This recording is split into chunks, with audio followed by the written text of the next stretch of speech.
Hey everyone, welcome to another episode of Cosmos with Cosmos. I'm Liz. I'm Mike. And Brandon is out enjoying life. He's out enjoying the world. He's at a party. It's at a birthday party.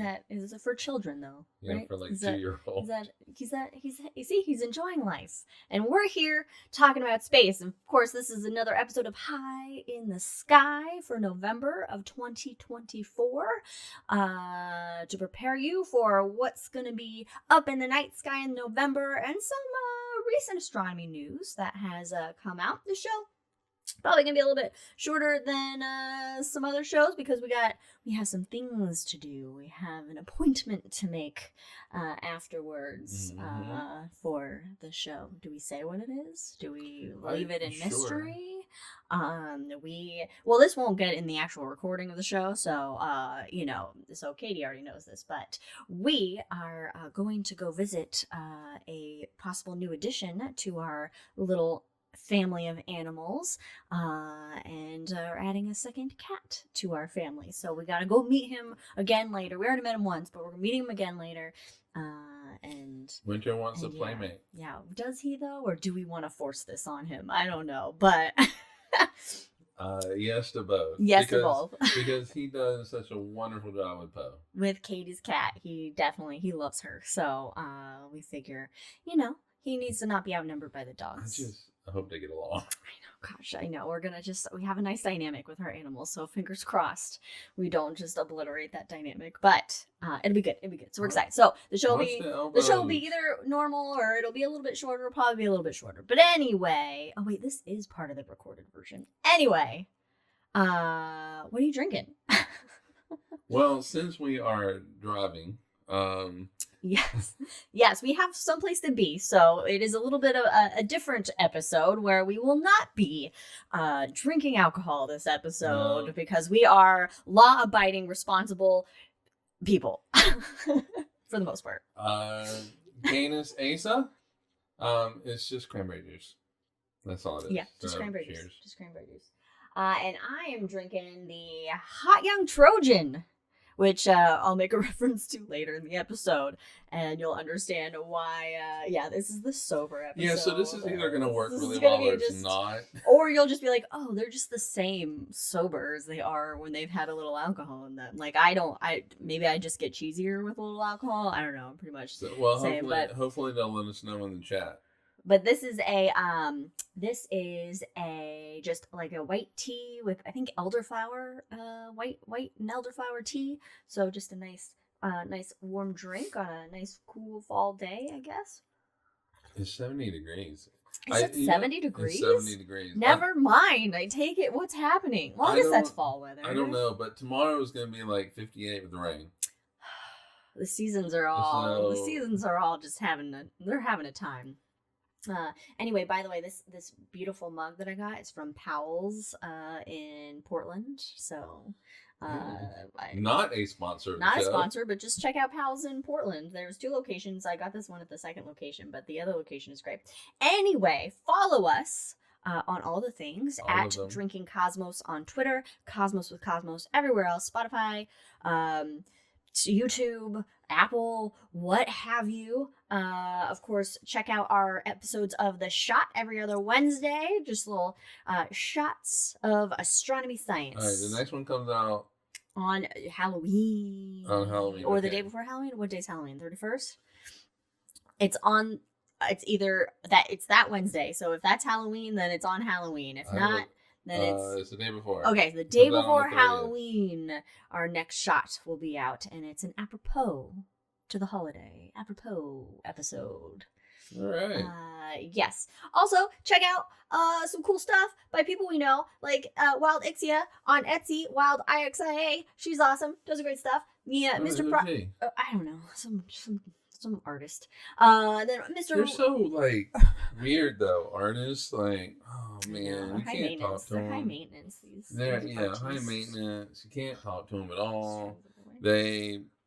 Everything has to have some sort of really deep meaning. I don't know. Eating a hot dog has the. All right, we got a short episode. Let's wrap it up.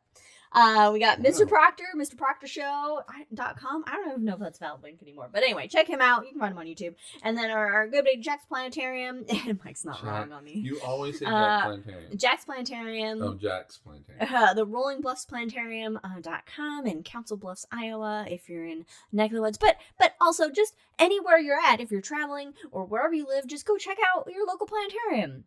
I'll see them in Phoenix and then go to Mesa. So we have some rules, of course. If you hear any dogs or puppy barks, You're kind of overcompensating. Take a drink. Alcohol. Okay. No, I mean, it's great. It's great. Keep doing. I just think it's funny. It's like you and Katie talking last night. Okay. We make any Star Wars or Lord of the Rings references. Also, take a drink. Okay, well, are you ready to get high in the sky? Yeah, I love how you tell me to hurry up when this outlines 18,000 It's pages. not. I put like 3 news stories in versus like 10 that I normally do. There's not, November doesn't seem to be there's not a lot, I guess, happening in the night sky. So whatever. There's a few things. There's a few things, but let's find out. Let's get high in the sky. So of course we like to start off with a little constellation highlight, and a fall constellation that's in a region of the sky known as the sea, because there's a lot of water constellations in this area. Water constellations such as Pisces, the fish, or Eridanus, the river, or Cetus, the sea monster, also known as the Kraken. Looks like a hanging whale. out there. It looks like a whale. He's basically a whale. I mean, it's basically a whale constellation. But this constellation, this water constellation that we are highlighting, is none other than Aquarius, the water bearer, which was first cataloged by the Greek astronomer Ptolemy in the 2nd century CE. A long time ago. A long time ago. In fact, most of the known constellations, at least in the northern hemisphere, come from Ptolemy. The southern hemisphere, he wasn't in the southern hemisphere, so more of those come a little bit later and are weird stuff like microscopes and telescopes and clocks and shit. Science stuff, exactly. But Aquarius is actually more of a southern constellation, or it's more seen in the south, but it does, because it's a zodiac constellation, it is on the path of the sun across our sky, known as the ecliptic. So basically it's hanging along the equatorial path of the celestial sphere. So we can see it in the north. It is kind of a dim constellation. It's a large constellation, but a dim constellation. So there's not very many like bright stars in it. Its 2 brightest stars are Saddle Sud and Saddle Melik. Sure. Say it with confidence. Most stars have Arabic names because Arabic astronomers way back in the day were really good about cataloging stars, and so we've kept those names. Why make up new names for all these stars? Just keep the ones that they have. Can't wait to talk about naming stuff. That's for the future. No, I didn't do. Okay. I didn't do that. I didn't. Well, we can if you want. Well, I mean, all right. Doesn't do fine. anything. Fine. Let's start. Let me do it again. There you go. Now we take a drink for that Lord of the Rings Smeagol reference. I miss Smeags. Anyway, okay. So these 2 stars are Saddle Sud is Beta Aquarii and Saddle Malik is Alpha Aquarii. But the Beta Aquarii, because that's easier to say, is actually the brightest of the 2. They are yellow supergiants. Which is like, because Alpha is usually the brighter one. Yeah, Alpha's usually the brighter one. So I had to like reread over it a bunch of times to be like, am I misunderstanding something? But it's like that with Orion as well. Oh, really? Yeah, I think Rigel is Alpha and Betelgeuse is Beta, and is Rigel not brighter than Betelgeuse? I think Betelgeuse is slightly brighter. Really? Or it's versus. It's the opposite. Yeah, so okay. So these stars are both G-class supergiants. They're about 5 times more massive than our sun and 50 times larger and more than 2,000 times more luminous. Wow. And they most likely formed from the same like loose cluster of stars, given that they have very similar compositions and ages and whatnot. Saddle Melik, it actually means luck of the king, and Saddle Sud means the luck of Lux. I The guess luck it's of really, Lux. you're really lucky when you got that going on. Yeah, I guess. I don't know. They're lucky stars, I suppose. Of course, Aquarius. Thank your lucky stars. Thank These your are the luck. ones. These are the ones. These are the stars. But it's a very dumb constellation. But so, still. but those are in the fall when you look up and you can thank your lucky stars. Those are the stars. Those are the two. Those are the two. Nice connection. I like that. Of course, there's more in Aquarius than just those two stars, and there's a whole universe of stuff that's in that direction of space. A whole universe of stuff. Wow. A whole universe that's in that direction of space. There are actually many exoplanet systems in Aquarius, such as TRAPPIST-1. The TRAPPIST-1 system, this one's a goodie because out of its 7 exoplanets in the system, 4 of them are within the habitable zone of the star because it's a red dwarf star, and so 4 of them could have liquid water on the surface of them. Now, before we get all excited, red stars are usually they have a temper. They're a little flary. So it might not be the best place for life. No. But could have liquid water. And where there's liquid water, you never know. There could be some water bears hanging out. I remember when TRAPPIST-1 was announced and people lost their shit because it still might hold the record for the most planets. Exoplanets in a system? Yeah, because it's got 7. And then finding 4 of them in the habitable zone. That's big. That's huge. That's huge. In fact, JPL made these, I don't know if JPL made them or just NASA, whichever, made these like exoplanet like space travel posters that are really fun. You can get them for free. And we made prints of them and put them up. And so TRAPPIST-1 is one of them. Yeah, it's on our wall. It's on our wall. It shows a bunch of them, right? I think it's like it's got like a landscape, and then it's I think so. Yeah. So cool. That's hanging out there. You also have some other deep sky objects, like Messier 2 or M2. This is a globular cluster located at about 37,500 light years from us, and it's one of the largest known globular clusters of its kind. Now, globular clusters, these are kind of like big oblong football-shaped clusters of stars that are predominantly hanging out in the halo of our galaxy, so they're not on the plane or in the spiral arms of our galaxy like where we reside. They're typically older stars. In fact, this Messier 2, it is 175 I must have missed a 0. There's no way it's just 175 light years in diameter. But maybe it is. I guess they are really compact. Okay, so maybe it is 175 light years in diameter. And it's 13 billion years old. How old is the universe, Mike? 13.8. What? Billion years old. So it's almost as old as the universe itself. Yeah, and that's typically what you find with globular clusters. So yeah, these are some of the oldest stars not only in the galaxy but in the entire universe. So cool. That's so cool. Also is another globular cluster in Aquarius, M72, Messier 72. It's about 54,500 light years away, and it's only 9.5 billion years old. So it's a youngin. So it's younger. Still real fucking youngin old, compared to the other one. Now, there are some nebulae in Aquarius. One of them is, which I've seen a picture of this one, but I haven't heard it. Oh my gosh, I totally spent the time to put pictures in. Are you kidding me? Okay, so here's M2. Shit ton of stars. It is a shit ton of Can you imagine? I know I say this all the time, but you're on a planet, and going around the star. Let's say this is a planet there's a star that's on kind of the outer edges. Half the year, the sky is just exploding with stars, and then the other half of the year, there's like no stars. Well, but a big ass fucking Milky Way galaxy that you're looking at. What a sight! That would be amazing. Here's a M72. Less stars. All right, so a little bit less stars. Okay, but these are just beautiful. Okay, so the next one was the Atoms for Peace Nebula. I want to know where this name came from.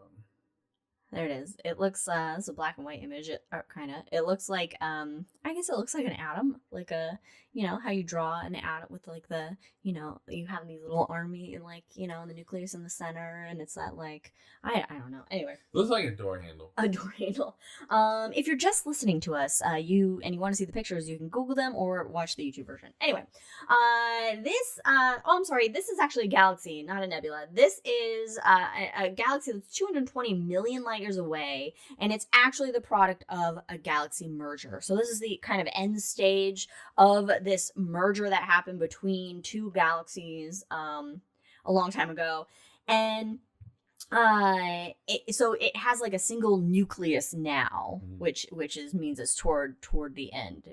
So their nucleus, the central cores of these galaxies have merged together now, and because of this merger there was a huge burst of star formation that was triggered in the central region. So you have like 500 exceptionally massive and luminous young star clusters that are within it as well.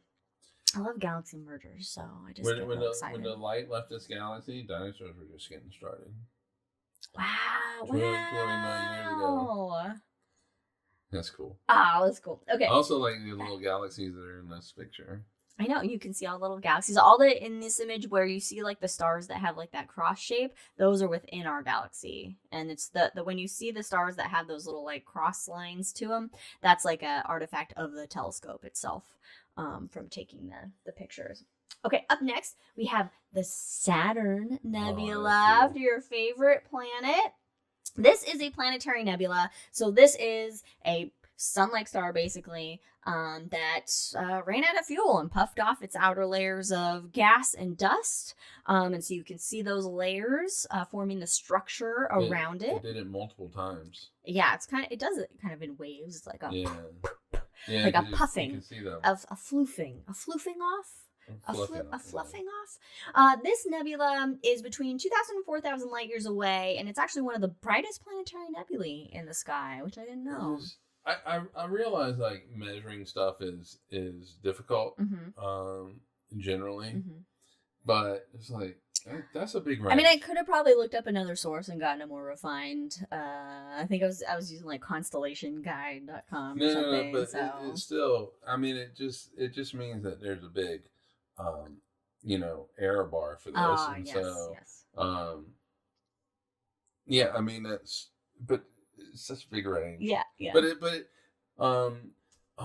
think it's for the shot, but measuring distances is tough. And, and it is really hard to get some of these measurements. Yeah. The last one is a favorite, I would say. It's a popular one. This is the Helix Nebula, also known as the Eye of God, for obvious reasons. Another planetary nebula, so another what our sun could look like in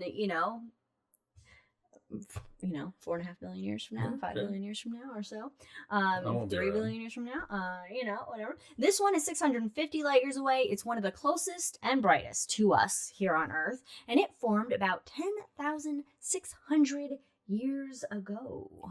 Neanderthals and Cro-Magnons couldn't see it. They didn't. Well, they wouldn't have seen it, but they didn't have telescopes.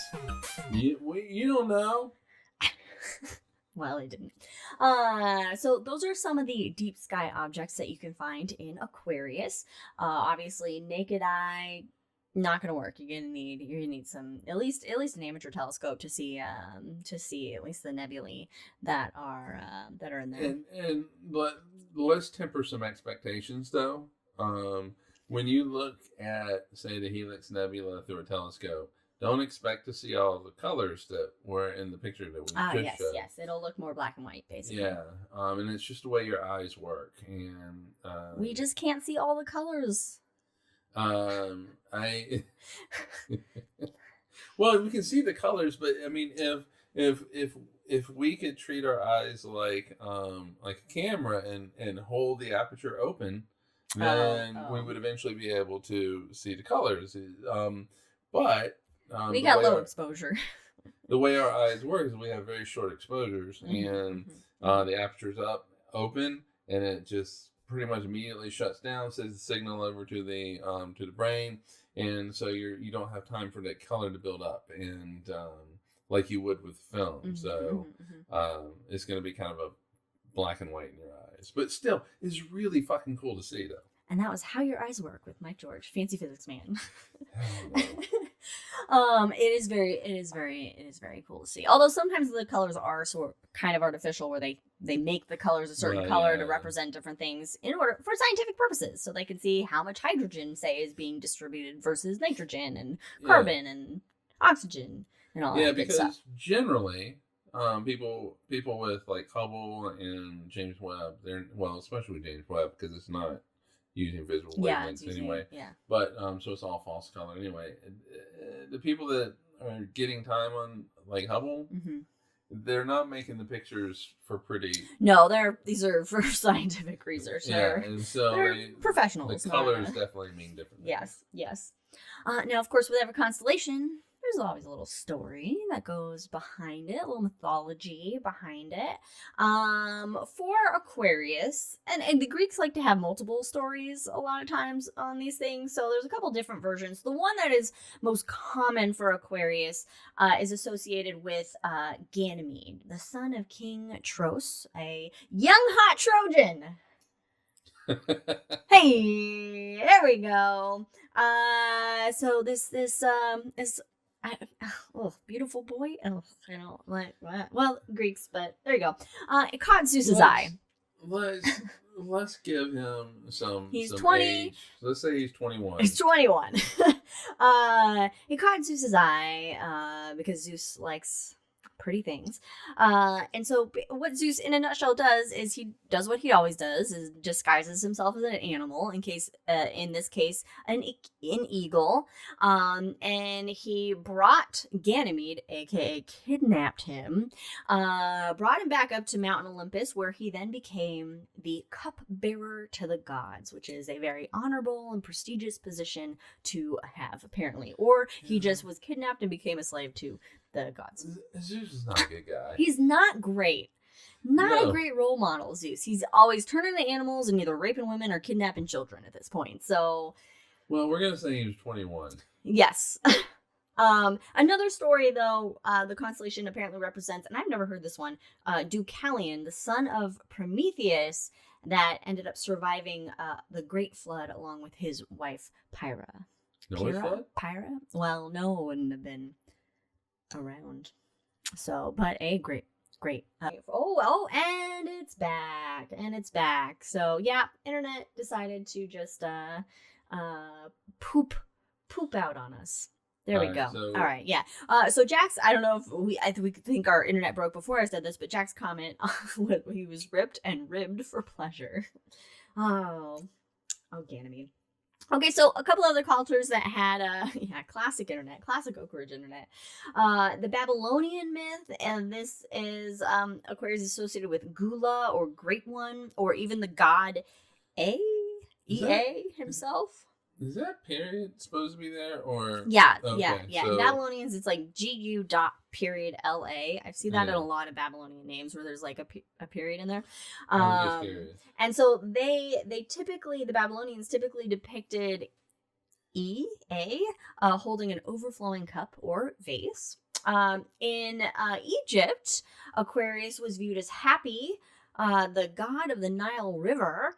And so they associated this god with the annual flooding of the Nile, and kind of celebrated this androgynous figure as the bringer of fertile soil. Look at that. Egyptians are hit with trans before it became cool.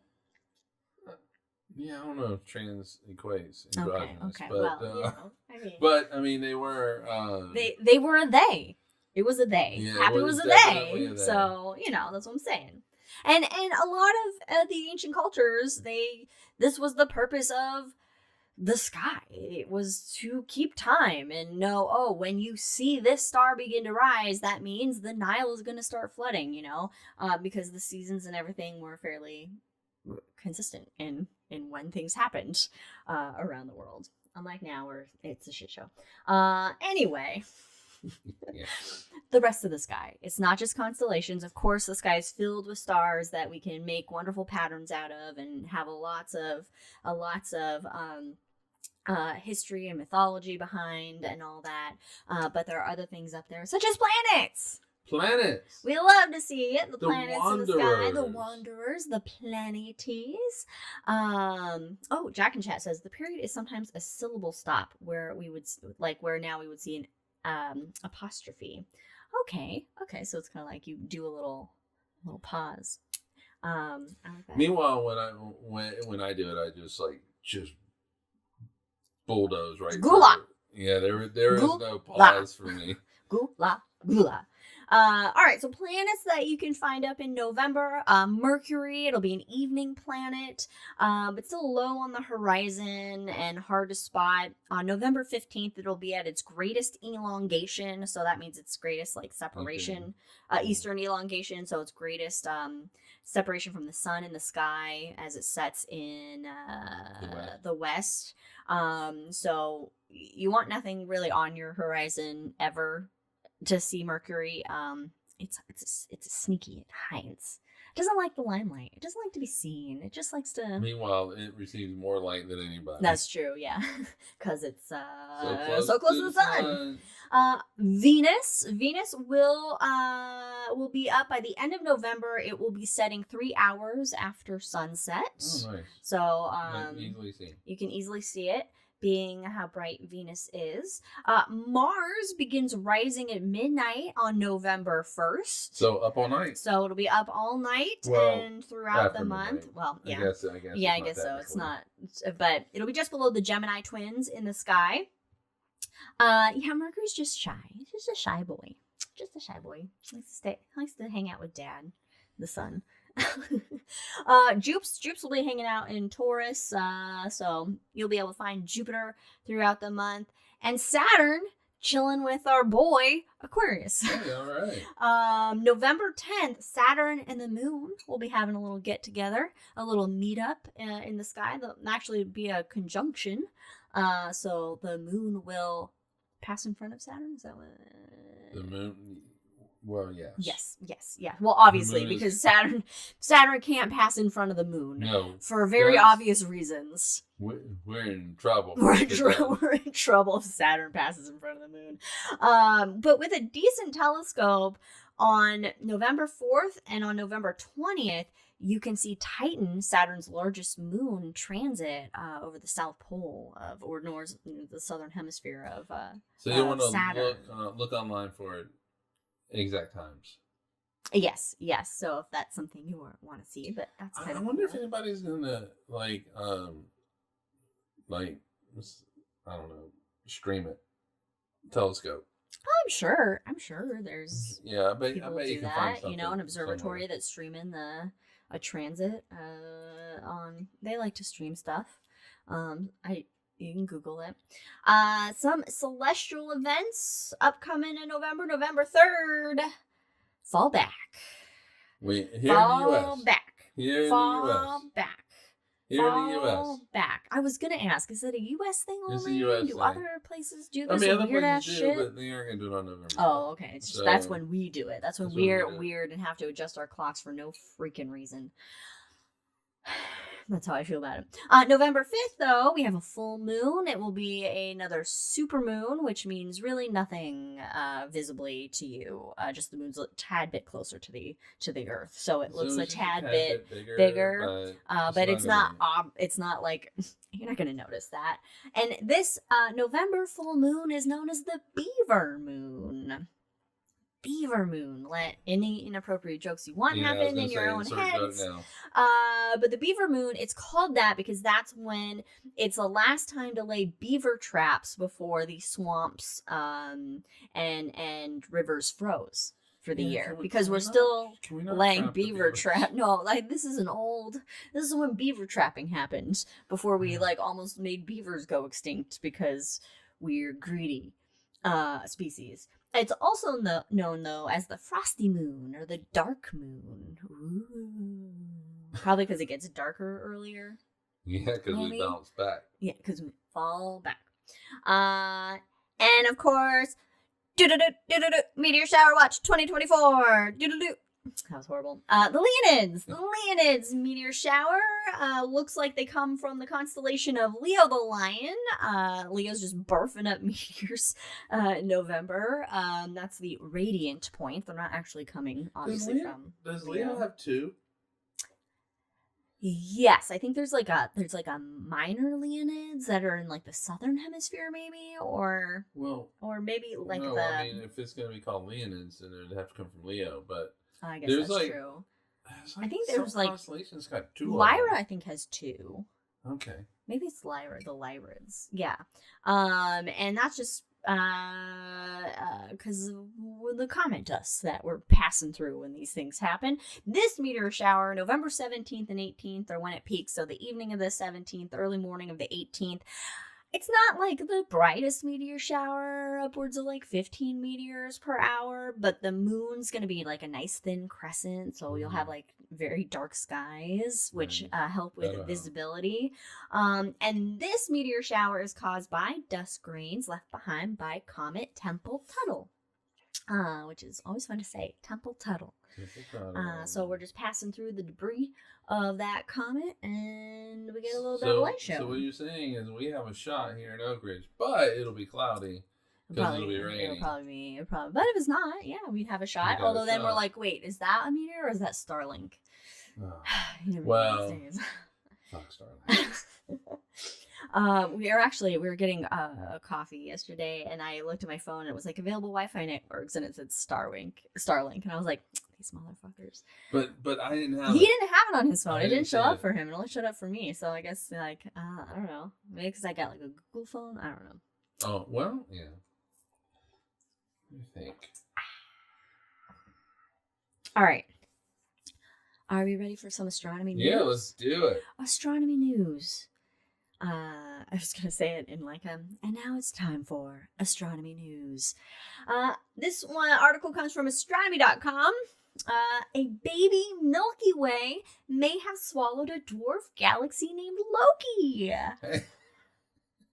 It's a hungry baby. Our galaxy was hungry. Baby's got to eat. Our galaxy was hungry as a little tack early in its beginning. What are we doing? I don't know.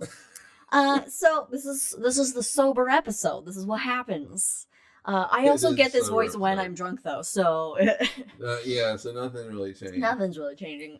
So a dwarf galaxy that is possibly perhaps about twice the size of the Large Magellanic Cloud, named Loki after the trickster god of Norse mythology, as we all know, Loki, popularized by Marvel, may have merged with our galaxy early on in its history. So researchers, they studied a population of about 20 stars that are currently orbiting in the vicinity of our sun. So they're nearby, and what they found was that these stars have almost no metals in them. And heavy metals, they come from the fusion inside of stars, and it takes many cycles of stellar life and death to build up new metals, to build up metals in new generations of stars. So your younger stars today are going to have more metals than older stars. Right. So these stars are going to be older.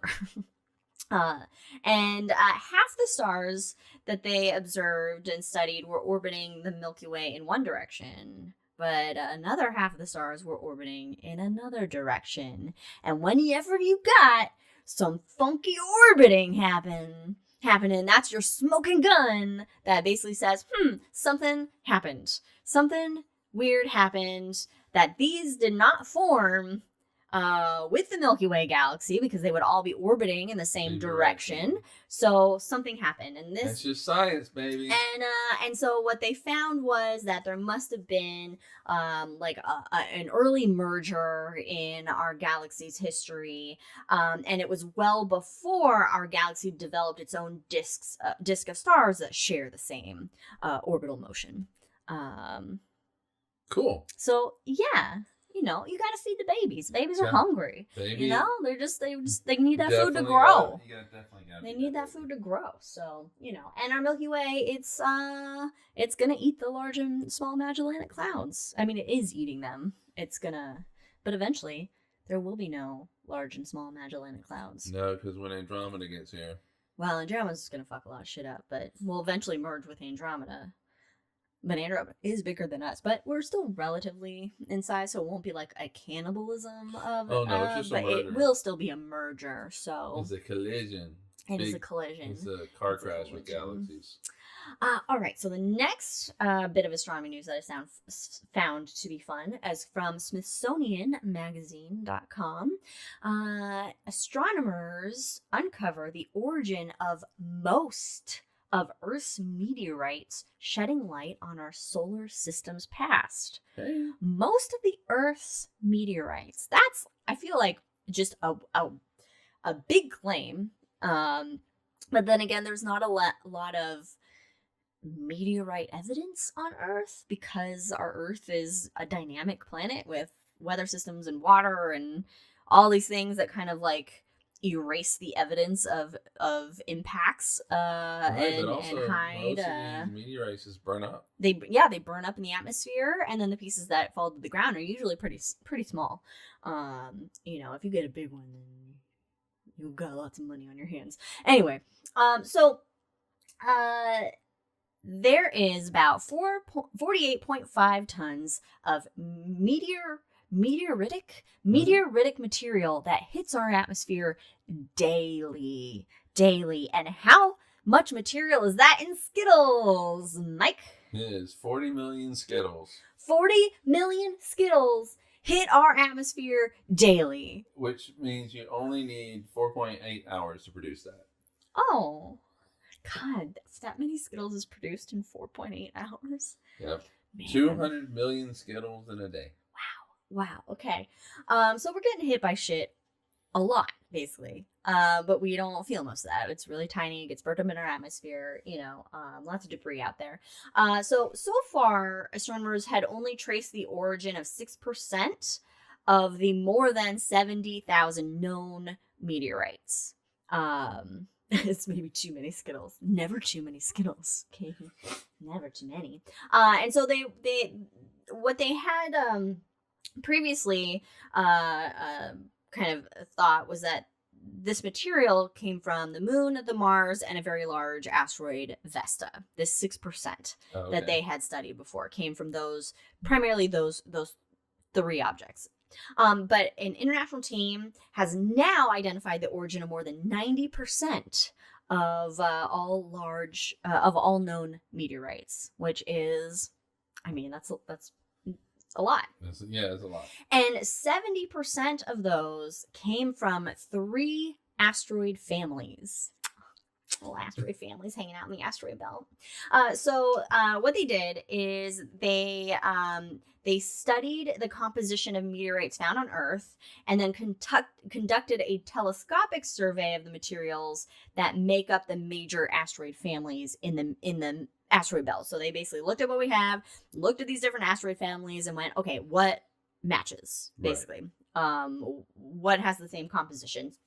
And just for a definition of an asteroid family, because I didn't know about the definition of an asteroid family, it is a group of asteroids which have similar orbits because they were fragments created during a collision between 2 asteroids within the asteroid belt. And that is from Miroslav Broz, an astronomer at Charles University in the Czech Republic, and he is the lead author of these studies that were done.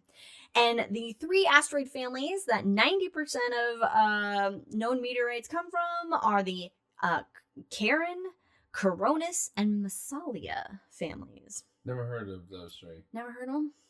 Well, they must be, unknown, lesser known mob families. No, asteroid mob families. Oh, there we go. Asteroid mob families. There's a sitcom. There's a TV show for you. These were the result of 3 collisions. So the Charon asteroid family happened 5.8 million years ago. The Coronis asteroid family came about 7.5 million years ago. And then the Massalia family came about 40 million years ago.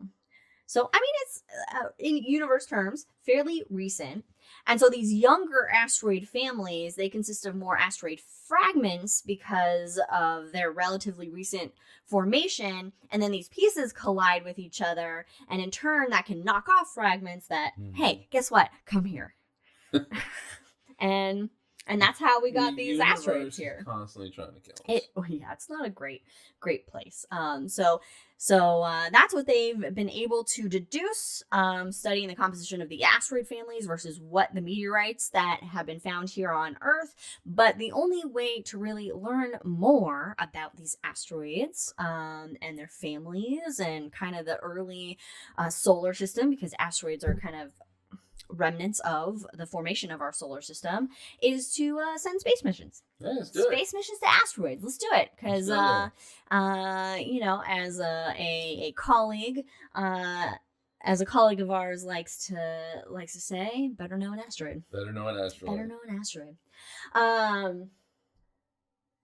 Okay, last one. Last one. See, way ahead of schedule. Not a billion pages of notes. It's close. It's not close at all. All right. This is from Universe Today. Astronomers solve the mystery of the famed brown dwarf that is too bright. It's twins! Congratulations! There's two. There's two, not one. Did Mom know there was going to be two? I don't know. Not just one brown dwarf. What about second brown dwarf? That's great. So in 1995, Caltech researchers at the Institute's Palomar Observatory first observed what appeared to be a brown dwarf orbiting a star known as Gliese 229. This is a red dwarf star. It's about 19 light years from Earth, so fairly nearby. And it's really close. Yeah, not too far away. And what was confusing about this was that based on its mass, it should have been brighter than it was. It was too dim.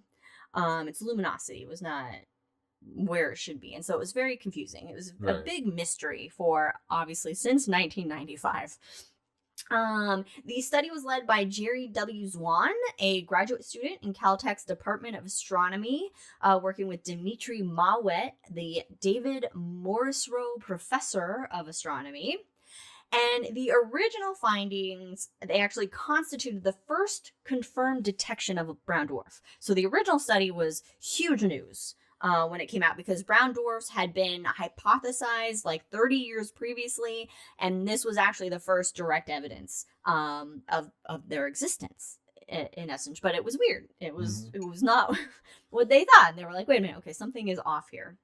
And so Zwan, he said, they basically, with the technology at the time, they just weren't able to probe separations this close until now. The separation of the two. So with previous technology, it just looked like one object. But of course, as time goes on, we develop our technology more, and we get to learn new things, and we can see more things and understand more things. And so now they were able to resolve the two of them, these two brown dwarfs, individually.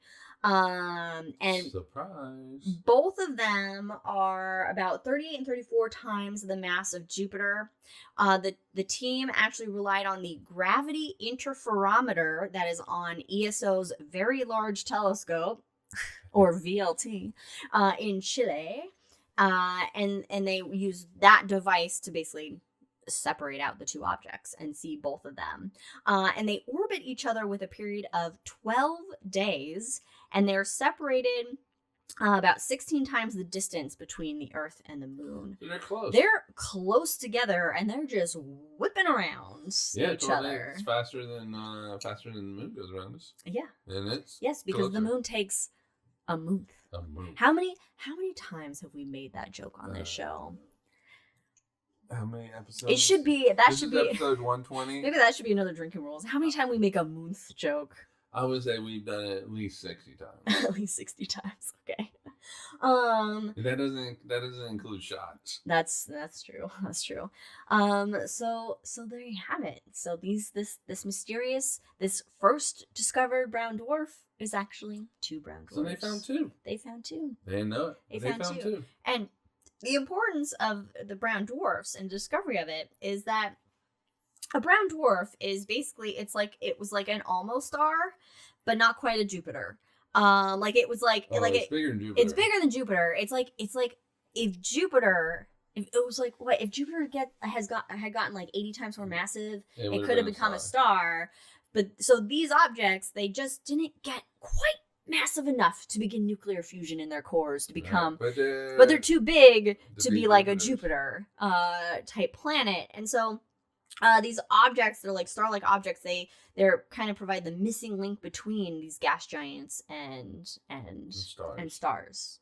Almost stars. Almost stars. Almost. So close, buddies. You guys were just so close. You just need a little bit more mass. They starred in B films. Just didn't get quite to a star level. Yeah. All right. So our last section that we have today is just a quick in memoriam. We do like to celebrate some lives that have left us in the field and too soon. But this is a special in memoriam, and this memoriam hits a little too close to home, and so this in memoriam is to Asa, the best boy, the best dog, the best ever to ever have been on this planet. He was.